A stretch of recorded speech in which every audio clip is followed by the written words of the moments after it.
মধ্যেই আমি আমার প্রতিক্রিয়া জানিয়েছি। হ্যাঁ, গতকাল দিনটা ছিল রবিবার, ছুটির দিন, এবং সময়টাও একটু কি বলে রাত 10টা, একটু অসময়। এই সময়তে সাধারণত সরকারি আমলা কেন, অন্য সাধারণ মানুষও একজনের বাড়িতে আর একজন যান না সচরাচর।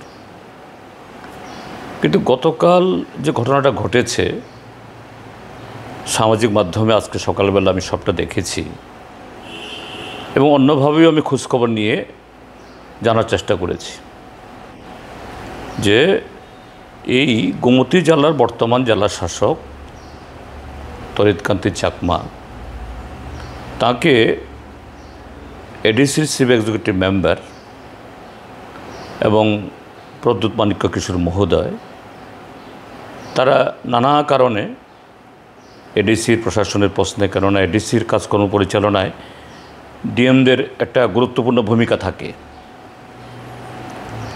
তা না হলে জেলা পর্যায়ে উন্নয়নমূলক কাজ, এডিসির তো উন্নয়নমূলক কাজ ছাড়া তো অন্য কোনো কাজ নেই, এতে প্রতিবন্ধকতা তৈরি হয়। তারা যোগাযোগ করার চেষ্টা করেছেন, কিন্তু ডিএম টেলিফোন তুলেন না। গতকালও তারা এইভাবেই তার সাথে কথা বলতে চেষ্টা করেছেন। এটা পূর্ণচন্দ্র জমাতিয়া বা প্রদ্যুৎ মাণিক্য কিশোরের কাছ থেকে আমার জানা না, আমি অন্যভাবে জানার চেষ্টা করেছি। তো বাধ্য হয়ে তারা এরকম অড টাইমে তারা গেছেন। হ্যাঁ, ঠিক যে কেন অড টাইমে যাবেন, কিন্তু পরিস্থিতি বাধ্য করেছে। ডিএম মহোদয় স্বয়ং তিনি ঠিক আছে বাড়ির দরজা খুললেন না, তাদেরকে বসার জন্য আমন্ত্রণ জানালেন না, 10 মিনিট কথা বললেন না। টেলিফোনে তো একটা কথা বলতে পারতেন সৌজন্য স্বরূপ, যে অন্যদিন আসুন বা আগামীকাল টেলিফোনে কথা বলুন, আমি এই সময়তে ব্যস্ত আছি। কিন্তু তার দরজাই খুলল না, পত্রপাত বিদায় করে দিল সিকিউরিটি দিয়ে। একজন আমলা, তিনি যত বড় আমলাই হন, এটা করতে পারেন না। প্রশাসনে এটা সবার জানা থাকা দরকার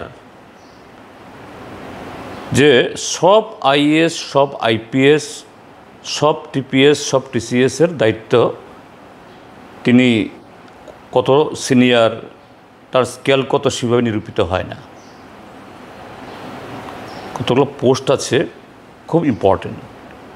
নিচুতলায় এসডিএম, তারপরে DM, chief secretary, SDPO, SP, DG,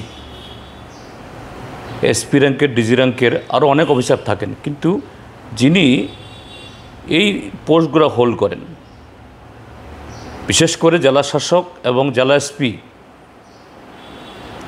তাদের অফিসে জাতীয় পতাকা ওড়ে। সিনিয়র মোস্ট আইএস বা সিনিয়র মোস্ট আইপিএস হলেও অন্য অফিসে জাতীয় পতাকা ওড়ে না। কেন? এটা রাষ্ট্রের প্রতীক। তাদেরকে কখনো কখনো অড টাইমেও কথা বলতে হয়, কথা শুনতে হয়।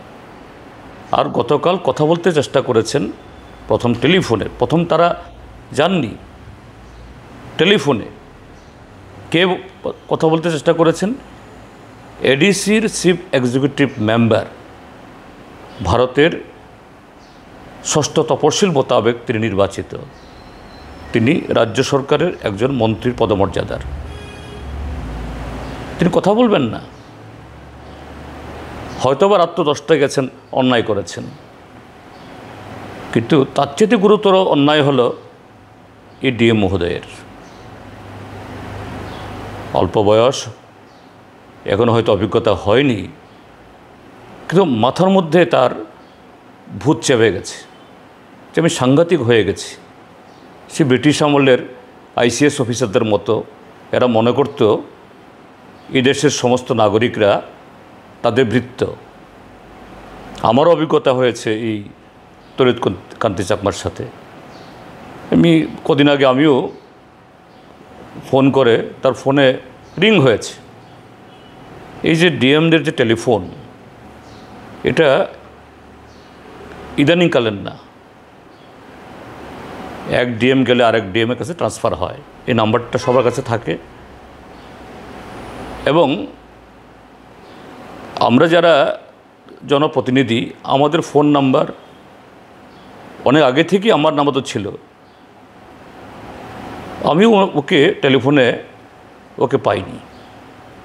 তো গতকাল এটা দেখে আমারও প্রতিক্রিয়া হয়েছে, আরে এরকমই তো হয়েছে।